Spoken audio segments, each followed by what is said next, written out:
दोस्तों, क्या आपने सोचा है कि एक पीसफुल वेकेशन जहां आप नेचर का आनंद लेने जाते हो, लेकिन वो पल एक ट्रेजेडी में बदल जाए। यही हुआ था 22 अप्रैल 2025 को जम्मू कश्मीर के पहलगाम में, जब एक आतंकवादी हमले ने सब कुछ बदल दिया। आप टेंशन कोई बात नहीं, हम हैं हमारे, आप टेंशन मत लो मैडम। पहलगाम एक ऐसा नाम जो पीस और ब्यूटी का प्रतीक था। यहाँ के बैसारन वैली, जिसे मिनी स्विट्जरलैंड भी कहा जाता है, यहाँ टूरिस्ट वेकेशन बिताने आते हैं। लेकिन उस दिन इस पीसफुल वैली में अचानक गोलियों की आवाज गूंजने लगी।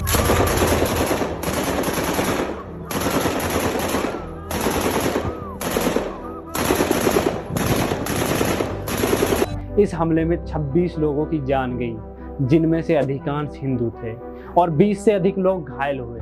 यह हमला मुंबई की ताज होटल के बाद भारत में सबसे घातक सिविलियन अटैक था। इस हमले की पूरी रिस्पॉन्सिबिलिटी ली द रेजिस्टेंस फ्रंट, एक आतंकवादी संगठन ने।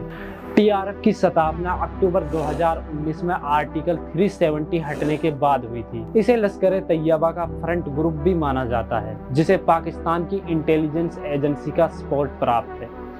जनवरी 2023 में भारत सरकार ने टीआरएफ को आतंकवादी संगठन घोषित कर दिया था।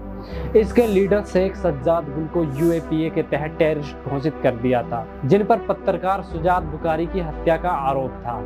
हमले के कुछ दिन बाद टीआरएफ ने अपनी जिम्मेदारी से इनकार कर दिया और कहा कि हमारे डिजिटल प्लेटफॉर्म को हैक किया गया था और उससे वो मैसेज सर्कुलेट हुआ था। इससे मामला और कॉम्प्लेक्स हो गया। लेकिन इसके बाद भारत सरकार ने पाकिस्तान के खिलाफ कुछ कलेक्टिव एक्शंस लिए, जैसे इंडस वाटर ट्रीटी को सस्पेंड करना।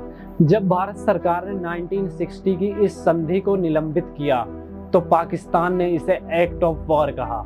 पाकिस्तान डिप्लोमेट्स को निष्कासित कर दिया गया और अटारी वाघा बॉर्डर को टेम्परेरी क्लोज कर दिया गया। पाकिस्तानी सिटीजन्स के लिए मेडिकल वीजा सीमित कर दिए गए।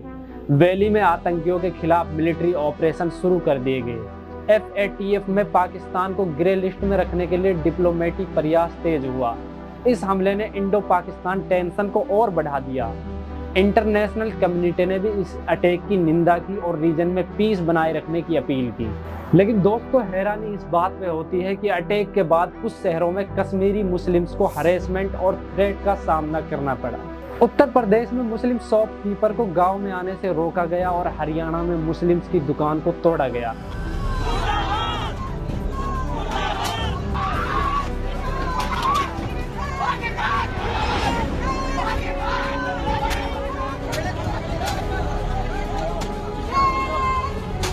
राजस्थान से बीजेपी विधायक जयपुर की जामा मस्जिद पहुंच गए और पाकिस्तान का विरोध किया।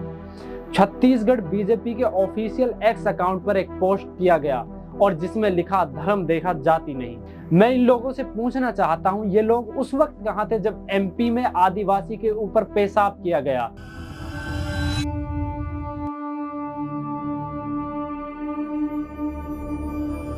हमारे देश में जातिगत भेदभाव की लिस्ट काफी लंबी है। हमारे देश में धर्म देखकर वायलेंस कोई नई घटना नहीं है।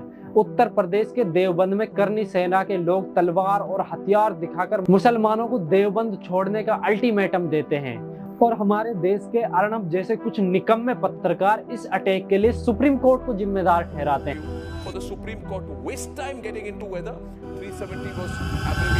और उसी चैनल में काम करने वाला एक जाहिल कॉन्स्टिट्यूशन के प्रियम्बल में से सेकुलर वर्ड हटाने की अपील करता है।